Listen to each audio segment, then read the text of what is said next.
Friends फिर से स्वागत है आपको मेरे YouTube चैनल मोहित चक्रवर्ती में। तो अब हम लोग सॉल्व करेंगे friends general science test part 13। तो शुरू करते हैं क्वेश्चन नंबर फर्स्ट। द्रव का दाब बढ़ने पर क्वथनांक पर क्या प्रभाव पड़ेगा? अगर फ्रेंड्स आपको पता है तो आप राइट आंसर इसका कमेंट कीजिए तुरंत।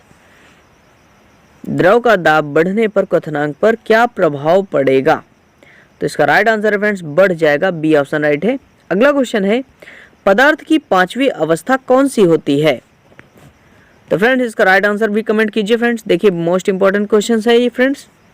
और फ्रेंड्स अभी तक आपने मेरे YouTube चैनल को सब्सक्राइब नहीं किया तो तुरंत सब्सक्राइब करके फ्रेंड्स बेल आइकन को प्रेस कीजिए, क्योंकि फ्रेंड्स मैं रोज इसी तरह से इंपॉर्टेंट ये टेस्ट करवा रहा हूँ, जो कि कितने इंपॉर्टेंट क्वेश्चन है आप देख ही सकते हैं, जिससे कि आपकी तैयारी बहुत ही अच्छी हो जाएगी। तो फ्रेंड्स इसका राइट आंसर है बोस आइंस्टीन कंडेंसेट। क्या पदार्थ की पांचवी अवस्था कौन सी होती है? Bose Einstein condensate. और फ्रेंड्स पदार्थ की जो चौथी अवस्था होती है उसे प्लाज्मा कहते हैं। और फ्रेंड्स हम लोग पढ़ चुके हैं जो कि द्रव की तीन अवस्थाएं होती है, कौन सी? ठोस, द्रव, गैस। बट इस क्वेश्चन का आंसर क्या हो जाएगा? Bose Einstein condensate. अगला क्वेश्चन देख लेते हैं हम लोग। Question number third. परमाणु के नाभिक में कौन कौन से कण होते हैं? इसका राइट आंसर फ्रेंड्स आप कमेंट कीजिए, आपके पास 5 सेकंड्स है फ्रेंड्स। परमाणु के नाभिक में कौन कौन से कण होते हैं? तो देखिए फ्रेंड्स इसका राइट आंसर है परमाणु के जो नाभिक में प्रोटॉन और न्यूट्रॉन रहते हैं, यानी कि ऑप्शन नंबर बी राइट हो जाएगा। क्योंकि फ्रेंड्स जो इलेक्ट्रॉन होते हैं वो परमाणु की बाहरी कक्षा में चक्कर लगाते रहते हैं फ्रेंड्स। तो इसका राइट आंसर क्या है? परमाणु के नाभिक में कौन कौन से कण होते हैं? बी ऑप्शन राइट है, न्यूट्रॉन व प्रोटॉन। अगला क्वेश्चन देख लेते हैं, क्वेश्चन नंबर 4। आवोगाद्रो संख्या का अंकित मान क्या है? इसका राइट आंसर कमेंट कीजिए फ्रेंड्स, अगर आपको पता है तो कौन सा ऑप्शन सही है। तो फ्रेंड्स इसका राइट आंसर है आवोगाड्रो संख्या का मान है, डी ऑप्शन राइट है, 6.023 × 10⁻23। यहाँ पर फ्रेंड्स देखिए लिख नहीं पाया, यानी कि मैं लिख नहीं पाया सही से फ्रेंड्स, इसको टाइप नहीं कर पाया। तो ये जो आवोगाड्रो संख्या का मान क्या होता है? 6.023 × 10⁻23 ये होता है फ्रेंड्स, और इसकी कोई यूनिट नहीं होती। अगला क्वेश्चन देख लेते हैं हम लोग, क्वेश्चन नंबर 5। किसी तत्व की द्रव्यमान, न्यूट्रॉन और प्रोटॉन की संख्या में क्या संबंध होता है? ये फ्रेंड्स आपको बताना है। तो फ्रेंड्स इसका राइट आंसर है ऑप्शन नंबर डी। जो द्रव्यमान संख्या होती है वो न्यूट्रॉनों की संख्या और प्रोटॉनों की संख्या के सम के इक्वल होती है फ्रेंड्स।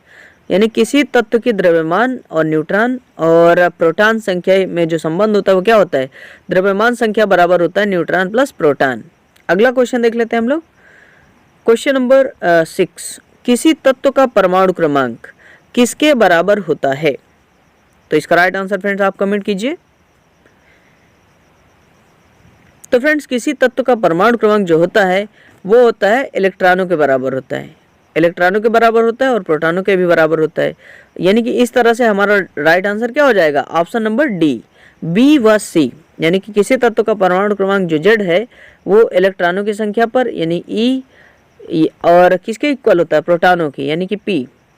यानी कि Z is equal to E is equal to P. तो अगला क्वेश्चन देख लेते हैं हम लोग, क्वेश्चन नंबर 7। तत्व की द्रव्यमान संख्या 23 है, उसमें 11 प्रोटॉन है, तो न्यूट्रॉन कितने होंगे? कमेंट कीजिए फ्रेंड्स इसका राइट आंसर क्या है। तो देखिए फ्रेंड्स कितने इंपॉर्टेंट क्वेश्चन है जो मैं करवा रहा हूं। तो फ्रेंड्स अभी तक चैनल को सब्सक्राइब नहीं किया तो तुरंत ही सब्सक्राइब करके बेल आइकन प्रेस करें फ्रेंड्स, ताकि आपको लगातार इसी तरह से रोज टेस्ट मिल सकें। तो देखिए फ्रेंड्स इसका राइट आंसर हम लोग जान लेते हैं क्या होगा। किसी तत्व की द्रव्यमान संख्या 23 है, द्रव्यमान संख्या को फ्रेंड्स हम ए से डिनोट करते हैं और ये 23 है, उसमें प्रोटॉन है यानी कि पी है जो 11 है। तो हमें बताना है न्यूट्रॉन कितने हैं। तो फ्रेंड्स न्यूट्रॉन निकालने के लिए हम यहाँ पर सिंपल इसे माइनस कर देंगे, तो यहाँ कितना आ जाएगा? 2 1 यानी कि 12, यानी कि 12 सही हो जाएगा। ऑप्शन नंबर सी राइट है फ्रेंड्स हमारा। तो अगला क्वेश्चन देख लेते हैं, क्वेश्चन नंबर 8। किसी तत्व की विद्युत ऋणात्मकता सबसे अधिक होगी? किस तत्व की विद्युत ऋणात्मकता सबसे अधिक होगी? अगर आपको पता है तो फ्रेंड्स आप कमेंट कीजिए। तो फ्रेंड्स इसका राइट आंसर है ऑप्शन नंबर बी, फ्लोरीन की। क्वेश्चन क्या था फ्रेंड हमारा? किस तत्व की विद्युत ऋणात्मकता सबसे अधिक होगी? तो राइट आंसर क्या है? बी ऑप्शन, फ्लोरीन की। अगला क्वेश्चन देख लेते हैं फ्रेंड्स हम लोग, क्वेश्चन नंबर 9। नाभिक की त्रिज्या है, तो फ्रेंड्स राइट आंसर क्या है इसका? पता है? अगर आपको पता है तो आप कमेंट कीजिए तुरंत। नाभिक की त्रिज्या क्या है?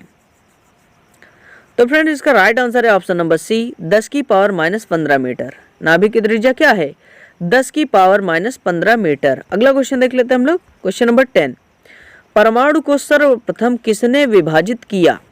इसका राइट आंसर फ्रेंड आपको कमेंट करना है। तो फ्रेंड्स इसका राइट आंसर है ऑप्शन नंबर ए, रदरफोर्ड ने। परमाणु को सर्वप्रथम किसने, सॉरी फ्रेंड्स ये गलत हो गया आंसर। इसका राइट आंसर क्या है?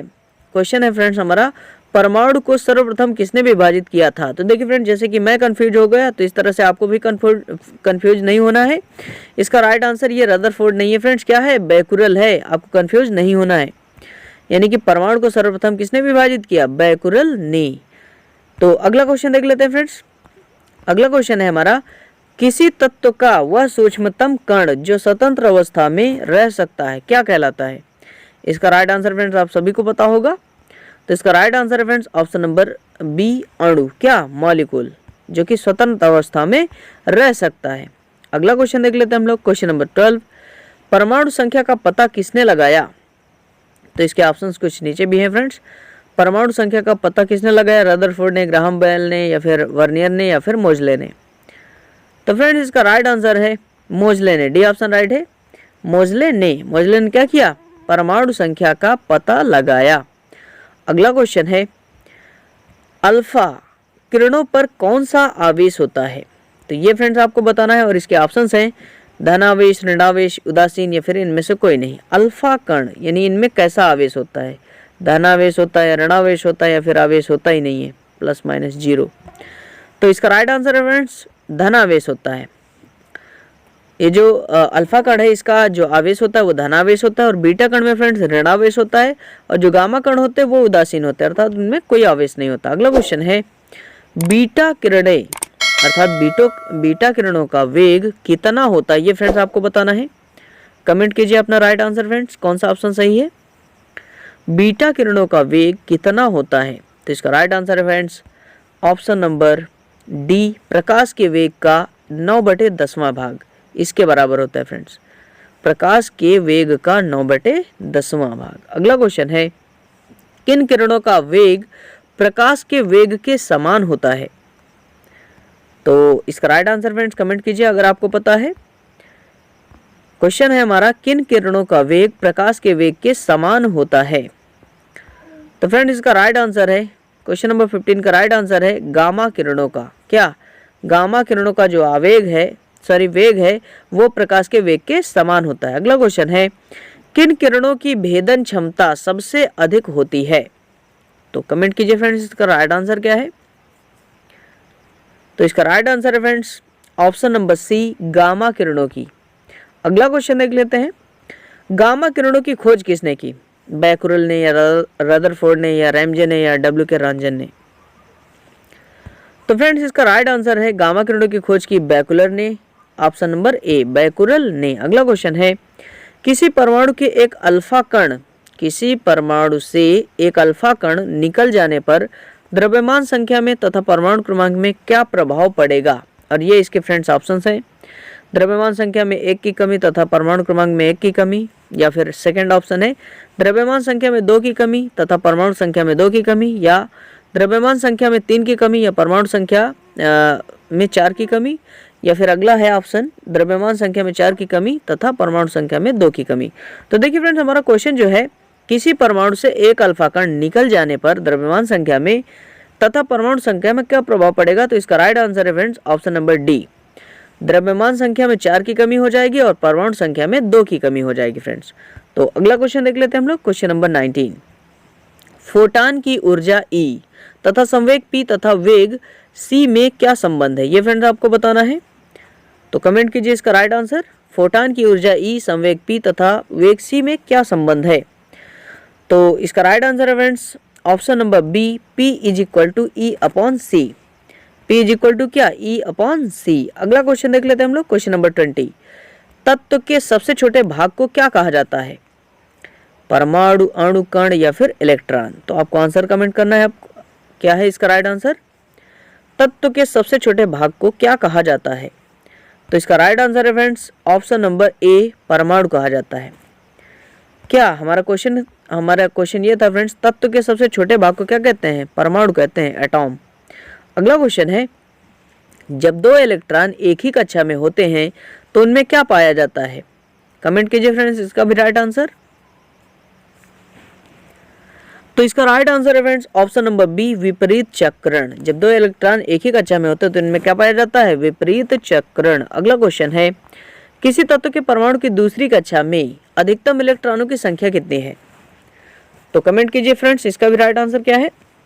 किसी तत्व के परमाणु की दूसरी कक्षा में अधिकतम इलेक्ट्रॉनों की संख्या होती है फ्रेंड्स 8। क्योंकि फ्रेंड्स आपने विन्यास पढ़ा होगा, इलेक्ट्रॉनिक कॉन्फ़िगरेशन 2, 8, 2, 8, 18, 32 इस तरह से पढ़ा होगा आपने। तो यानी कि जो पहली कक्षा है वो क्या है? दूसरी उसमें 2 इलेक्ट्रॉन होंगे, दूसरी में 8 अधिकतम, तीसरे में 18 और चौथी में 32। इसी तरह से फ्रेंड्स होता है। तो यानी कि जो हमारी दूसरी कक्षा में इलेक्ट्रॉनों की संख्या क्या है? मैक्सिमम 8। अगला क्वेश्चन है क्वेश्चन नंबर 23, कार्बन का परमाणु क्रमांक 6 तथा परमाणु भार 12 है तो नाभिक में कितने प्रोटॉन होंगे? तो देखिए फ्रेंड्स इसका आंसर आप पता कर सकते हैं। हमारे पास परमाणु क्रमांक दिया गया है और परमाणु भार भी दिया गया है, तो नाभिक में प्रोटॉन पूछा जा रहा है। तो यहाँ पर फ्रेंड्स देखिए प्रोटॉन निकालने के लिए हम ये जो दिया गया है परमाणु भार, यानी कि इससे हम माइनस कर देंगे किसको? परमाणु क्रमांक को। तो जो आएगा वो आंसर हो जाएगा, तो 6 यानी कि डी ऑप्शन राइट हो जाएगा फ्रेंड्स हमारा।